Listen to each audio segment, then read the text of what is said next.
3, segunda 3, segunda 4, e você se assenta glorificando ao Senhor.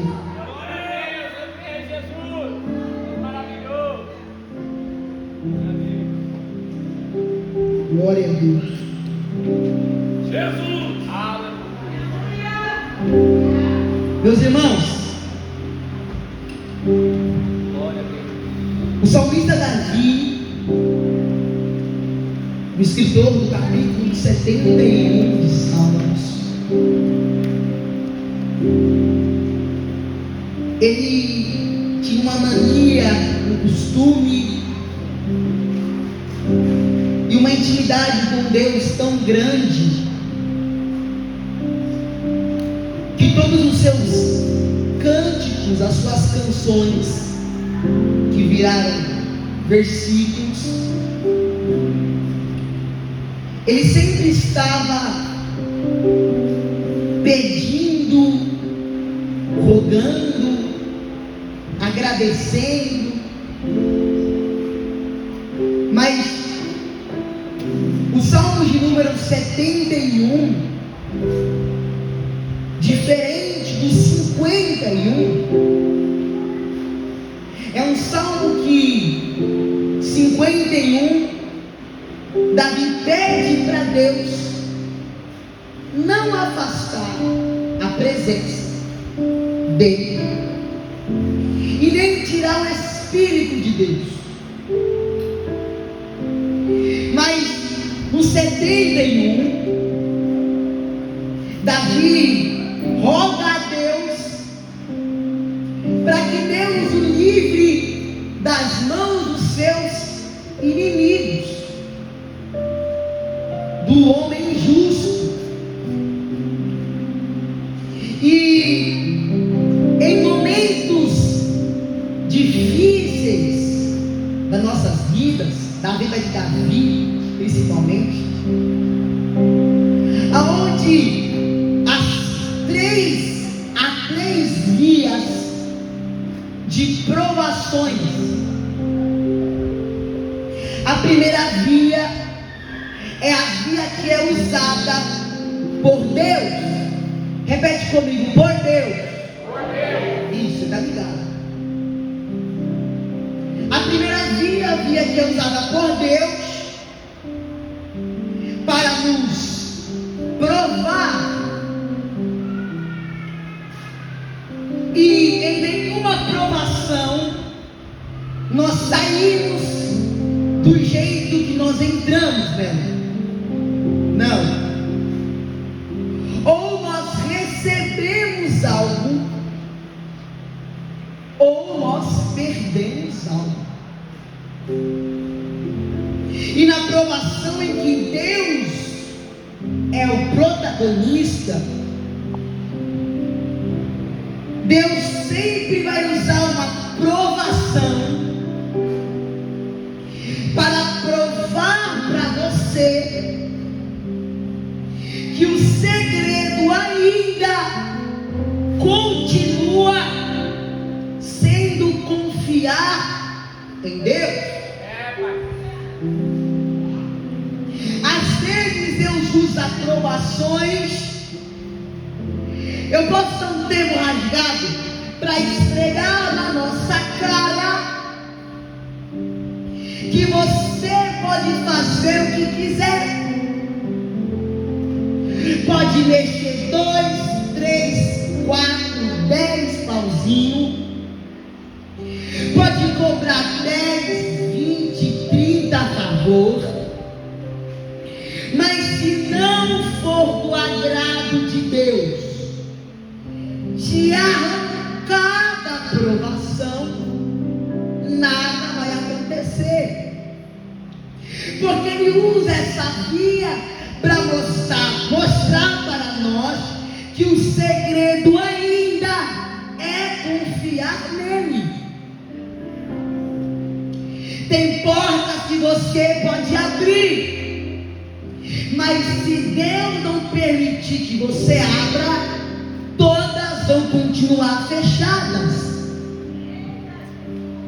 Tem problemas que você pode resolver, mas se Ele não permitir que você resolva, você vai continuar na estaca zero. E digo mais, Deus usa problemas, portas fechadas, crises, para mostrar para mim, para você, que o segredo não está na força do nosso braço, mas o segredo está em confiar em Deus. Porque na hora que Ele quiser, Ele vai abrir uma porta de escape para mim e para você. Deus, segundo a Bíblia, não chega nem antes e nem depois. Ele chega na hora certa. Segundo a Bíblia, passarão os céus e passarão a terra, mas a palavra dele não há de passar. Segundo a Bíblia, pode uma mãe se esquecer do filho que amamenta, mas o nosso Pai jamais vai se esquecer de mim e vai se esquecer de você. Então, segundo a Bíblia, Deus usa coisas loucas para confundir as sábios. Ou seja, Ele usa tudo para mostrar que se não for Ele na minha e na sua vida, nós não somos nada, nós não somos ninguém. Eu lembro de Sansão, porque Sansão era forte, Sansão era inteligente, mas no último suspiro da sua vida, ele pede algo para Deus: Deus, me dê as minhas forças novamente. Ou seja, ele estava dizendo: Deus, eu sou forte, eu sou inteligente, eu sou brasileiro, eu sou escolhido, mas eu ainda dependo do Senhor, porque o Senhor deu e o Senhor tomou a minha força. E te digo mais: o céu se fecha para quem é arrogante, o céu se fecha para quem é orgulhoso, o céu se fecha para quem é prepotente, mas o céu se abre para quem reconhece que depende dele. Glória, levanta a sua mão nessa noite, porque eu tenho uma palavra para te liberar.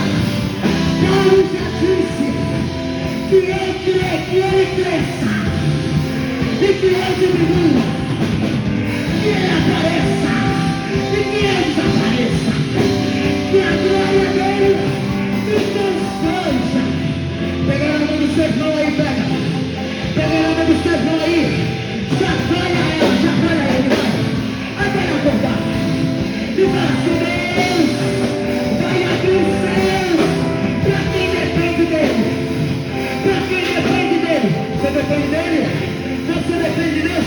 Só quem depende, vai, só quem depende, só quem depende dele.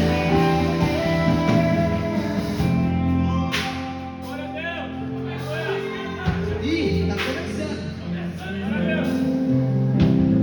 A segunda via é a via de provação usada pelo homem. Léo, quando Deus permite o homem usar essa via para te provar, porque não cai nenhuma folha da árvore se não for a permissão de Deus. Então, Deus aprova e permite o homem te provar. E isso Deus usa para lembrar você que você ainda depende dele. E quer um desabafo? É tão ruim depender do patrão, é tão ruim depender do emprego, é tão ruim depender dos parentes, é tão ruim depender dos amigos, mas é tão bom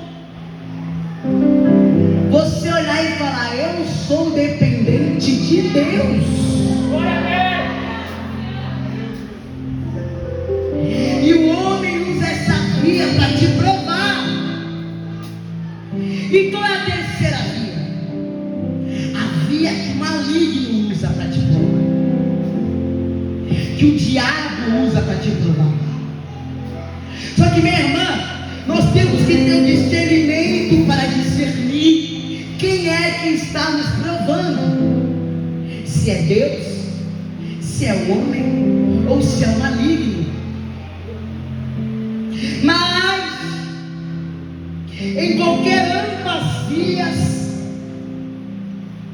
em qualquer ambas das partes, mesmo você não merecendo, Deus faz questão de abrir uma porta de escape para você, de prova. Livro de Gênesis, capítulo de número 19, versículo de número 17.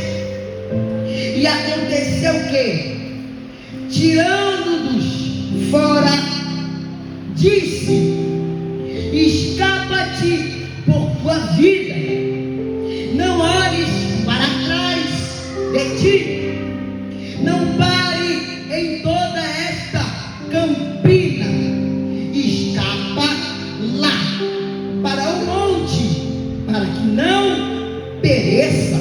Ou seja, a porta de escape existe, mas eu disse antes e torno a repetir: tem portas que você pode abrir, porque você tem a chave.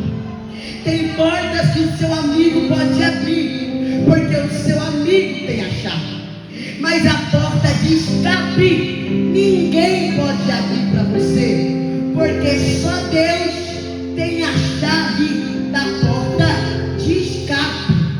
E coisa boa é quando olhamos para o lado e não temos recurso, mas olhamos para cima e vemos Deus com a chave da porta de escape. Coisa boa porque, pregador? Coisa boa porque mostra que Deus sempre está na hora certa, no lugar certo, para a pessoa certa. Eu quero abrir um parênteses. Não pense que Deus não te viu nessa prova. Não penses que Deus não te viu nessa luta. Não penses que Deus não te viu nessa prorrogação. Não, mas pense que na hora certa Ele vai descer com a chave da porta de escape.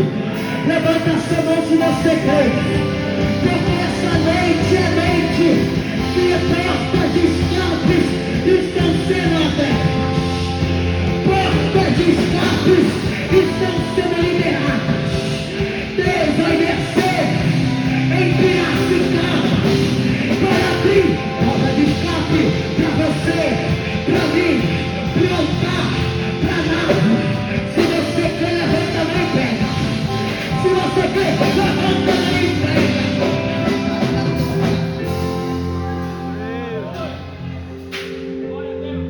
É só para você poder entender sobre o que vai ser ministrado nessa noite. Então vamos lá. Nós vemos que Deus é especialista em abrir porta de escape. Nós vemos porque Moisés escapou das mãos de Faraó. Escapou das mãos de Faraó quando não tinha como ele escapar. A Bíblia diz que quando Joquebede está grávida, ela esconde o menino.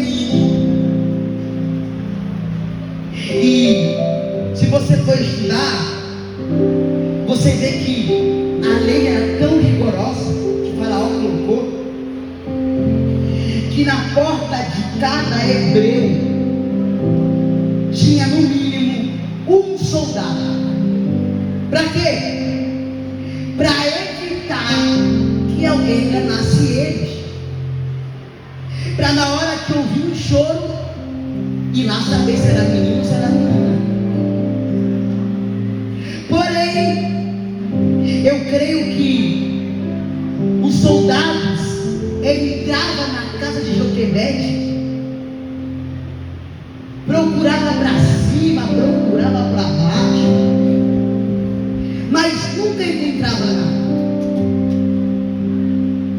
Às vezes o assunto da região, lá do bairro que Joquebede morava, era o seguinte, ó: tem um menino naquela casa, mas ninguém consegue encontrar. Já procuramos no quarto, procuramos na sala, procuramos na cozinha, procuramos no quintal, mas ninguém consegue encontrar. Por que será?